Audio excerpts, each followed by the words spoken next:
Election Day, Tanzania. Bloody scenes across the country. The streets have become a hunting ground. This is what the police have done to the people. Security forces crack down on protesters, angry at the government of President Samia Suluhu Hassan amid claims of an unfair election. 3 weeks on, the true scale of the bloodshed is still emerging.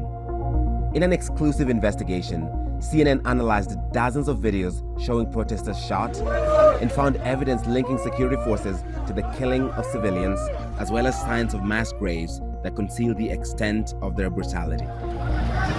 The main opposition party says at least 2,000 people were killed during the week-long protests. We know freedom in my country. Why are you killing us? With eyewitnesses now too terrified to speak out, CNN, alongside open-source investigator Benjamin Strick, has examined what happened across the country. In the city of Arusha, forensic analysis of video reveals how 2 people died near this intersection. It's mid-afternoon. A group of protesters gather at this corner as armed police approach. Note the man in the red t-shirt holding what appears to be a rock, who we'll come back to. At this point, the police are here on the map. 2 minutes later, chaos as people run down the street. The police advance to the intersection. Then, shots ring out. The woman in purple, carrying a stick and a rock, is hit by a bullet in the back. You can see the hole in the fabric of her shirt here. She falls instantly.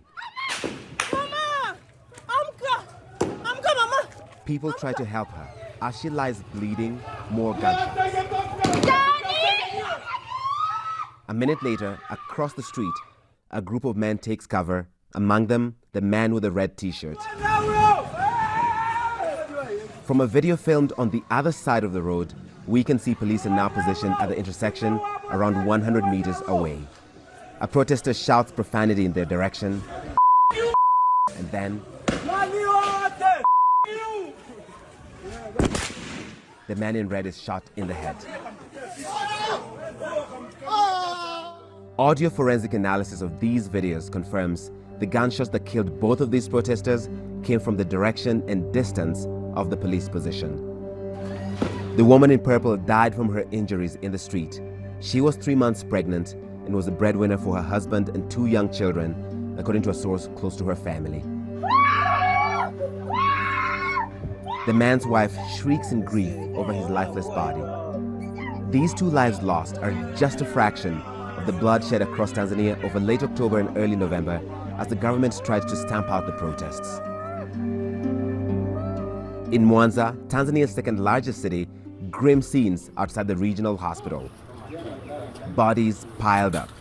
One doctor who was too afraid to speak on camera told CNN the morgue was full from those killed during the crackdown, saying on one day alone there were, quote, 4 trips with piles of dead bodies taken to the mortuary until it was full, just for others to be piled outside. He said when doctors tried to save the wounded, quote, the police would refuse and take them to the mortuary directly for them to die there. In Dar es Salaam, another morgue overwhelmed. The government called this video fake, but CNN verified the location as Mwananyamala Hospital. One woman told CNN she recognized her missing brother among the dozens of bodies spread across the floor. The scale of the killing may never be fully revealed. Police are accused of dumping bodies in mass graves in an effort to conceal numbers. At this location north of Dar es Salaam, a video shows a wide area of freshly turned soil. This matches testimony shared with CNN that young men were ordered to dig the site for mass burials. While CNN cannot independently verify the existence of mass graves, satellite imagery at the Kondo Cemetery before and after the protests shows disturbance in the soil, which supports the allegation.